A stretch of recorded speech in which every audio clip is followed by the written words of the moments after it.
सब गंदा है पर धंधा है। ये जो बिग बॉस है ना, बिग बॉस, ये सिर्फ एक नाम नहीं है, इसके पीछे ना बहुत दिमाग है। मतलब बहुत सारे लोग हैं जो लिखते हैं, सोचते हैं, ऑब्ज़र्व करते हैं। तो ये लोग हैं ना, हर एक लोगों को बराबर पकड़ते हैं कि ये भाई फेक कर रहा है या इसके दिमाग में क्या चल रहा है, ये क्या साबित करना चाह रहा है।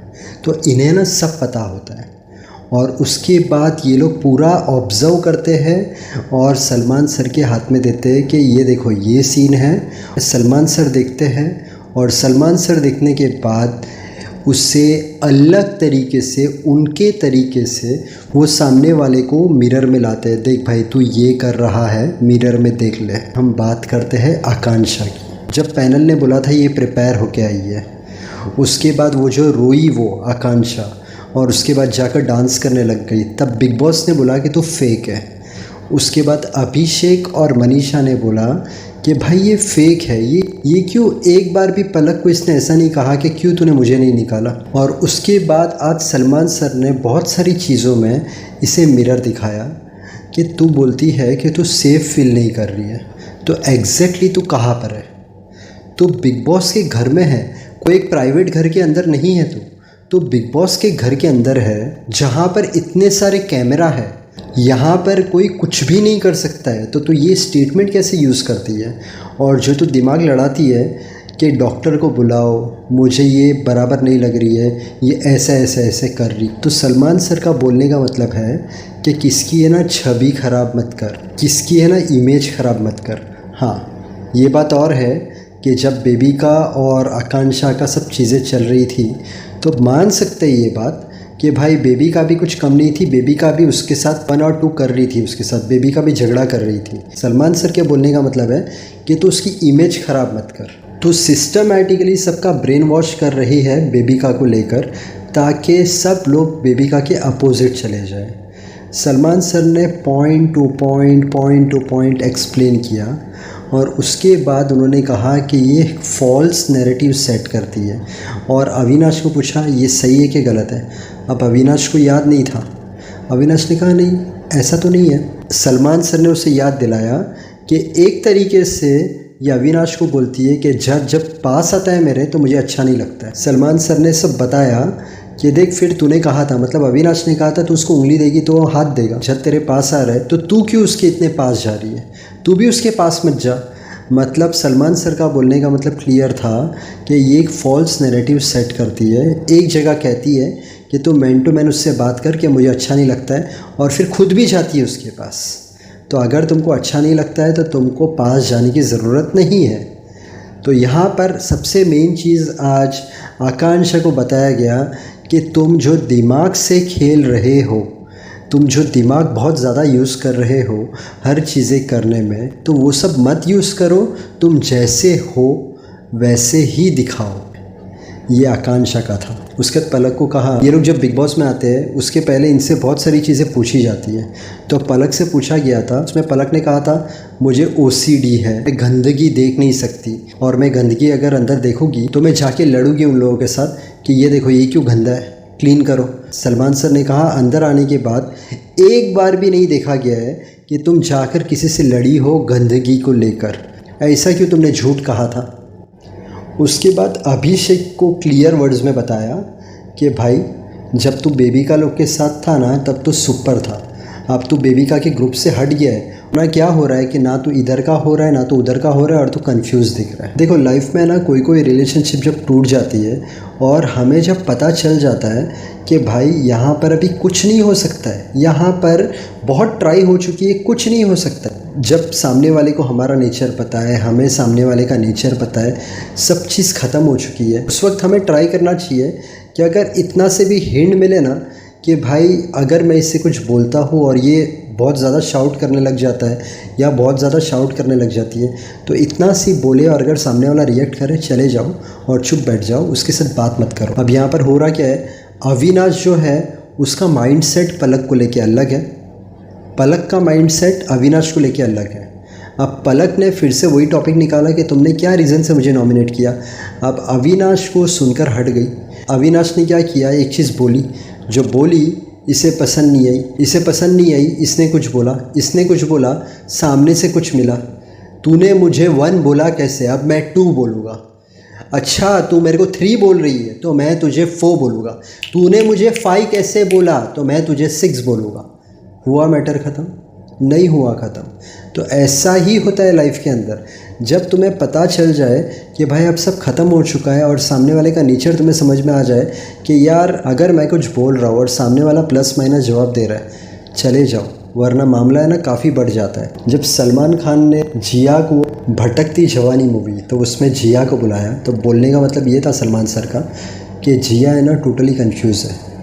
देखो आप, अविनाश, पलक, जद, ये सब चीज़ें चल रही है।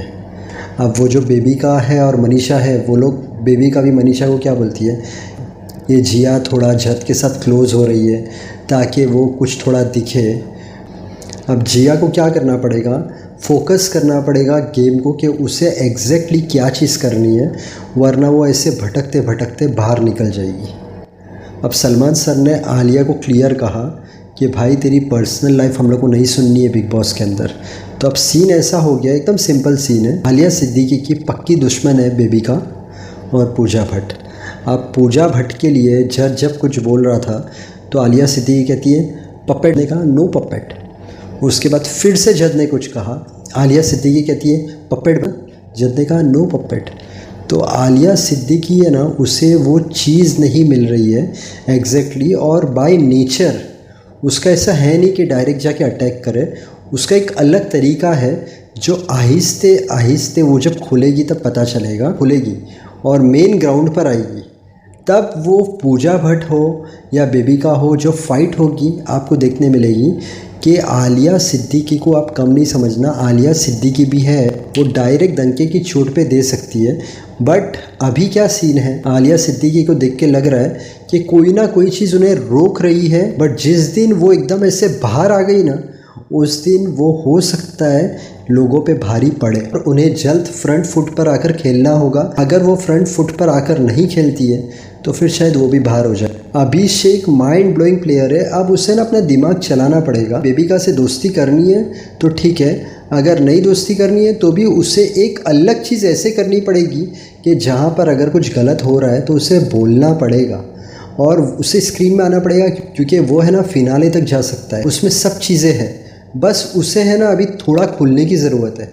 वो एक बार खुल गया, ख़त्म, और वो फिनाले जीत भी सकता है। सलमान सर ने ये भी क्लियर कर दिया जद के साथ कि भाई तेरी है ना मनीषा के साथ केमिस्ट्री बहुत अच्छी लग रही है, फालतू में आकांक्षा के पीछे मत भाग या जिया के पीछे मत भाग।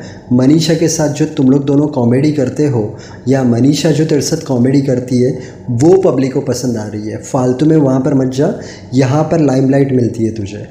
तो होप के जज समझ गया हो और मनीषा की और जज की कॉमेडी हमें ज़्यादा देखने मिले, क्योंकि वो जो कॉमेडी का पार्ट है ना वो सबको अच्छा लगता है। एक एकदम छोटी सी स्टोरी सुनाता हूँ। एक बोट के अंदर एक बहुत बड़ा सेठ रहता है और नाव चलाने वाला रहता है। तो सेठ बोलता है मैं तुम लोग के गांव के अंदर है ना मिनरल वाटर की फैक्ट्री डालने वाला हूँ। तो नाव वाला बोलता है मिनरल वाटर क्या होता है साहब? तो बोले तू तो है ना अक्ल ही नहीं है तेरे अंदर, तेरे को तो कुछ पता ही नहीं है। उसके बाद उसे बोलता है मेरा नाम विकी ओबेरॉय है, तूने मेरा नाम तो सुना होगा। तो बोलता है साहब मैं अखबार नहीं पढ़ता हूँ, मुझे पता नहीं है, मैंने सुना नहीं है आपका नाम। तो बोले तू तेरा जीना कुछ काम का ही नहीं है, तुझे तो कुछ पता ही नहीं है, ठीक है सॉरी मैंने तेरे से ये सब बोला। तो वो बोलता है साहब सॉरी का मतलब क्या होता है? तो बोलता है तू नाव चला, तेरे साथ बात ही नहीं करने की है। अब नाव के अंदर कोई प्रॉब्लम होती है, अब नाव पलटने वाली रहती है। ये नाव वाला बोलता है साहब आपको तैरना तो आता है ना? तो ये बोलता है नहीं नहीं मुझे तैरना नहीं आता है, मुझे बचा ले तू। तो वो बोलता है साहब मैं आपको सुनाऊंगा नहीं, मैं आपको बचा लूँगा।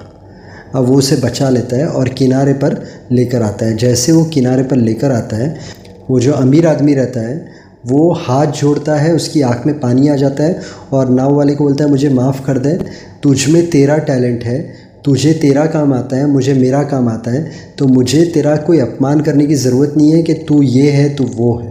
तू तेरे काम में होशियार है, मैं मेरे काम में होशियार हूँ, तो मुझे कोई हक़ नहीं बनता है तुझे नीचा दिखाने का। बोलने का मतलब एकदम सिंपल है, आप भी समझ गए रहेंगे कि कोई भी इंसान को हक़ नहीं बनता है, वो कितना भी पैसे वाला हो, पढ़ा लिखा हो, कि सामने वाले को तुम नीचा दिखाओ, कि हर इंसान के अंदर अलग टैलेंट है। इंसान को अपना काम अपने तरीके से आता है, और जब हम किसी को नीचा दिखाते हैं तो हम पाप करते हैं, वो खुश नहीं होता है। कभी कभी क्या है, वो हमें सिखाने के लिए भी टाइम चेंज कर देता है। इसलिए जितना हो सके हम्बल रहना, डाउन टू अर्थ, सबसे अच्छी तरीके से बात करना, इससे वो खुश होता है। और वो अगर हमसे खुश है, ख़त्म, कोई तकलीफ़ नहीं लाइफ में। 2 बातें बहुत इंपॉर्टेंट, दिन में 6 से 8 गिलास पानी पीना, इससे आपका शरीर अच्छा रहेगा। और आधा घंटा, 10 मिनट, 1 घंटा, जितना टाइम मिले, वॉकिंग, जॉगिंग, एक्सरसाइज कुछ भी कर लो। इससे क्या होगा कि आपका शरीर अच्छा रहेगा। आपका शरीर अच्छा तो आपकी फैमिली खुश, आप खुश, और आप ज़िंदगी में सब चीज़ें अच्छी तरीके से कर सकते हो। मेहनत करते रहना, ऊपर वाले पर विश्वास रखना। अगर आपका कोई काम नहीं हो रहा है तो सब्र, पेशेंस, आपका काम हो जाएगा। फेल होने से कभी डरना मत, उससे कुछ सीखना। हर इंसान जो दिल से मेहनत करता है, माँ बाप को खुश रखता है, सबसे अच्छी तरीके से रहता है, उसे कामयाबी ज़रूर मिलती है। वीडियो अच्छा लगे तो चैनल को सब्सक्राइब करना, वीडियो को लाइक करना। Thank you so much. God bless and wish you a very happy life.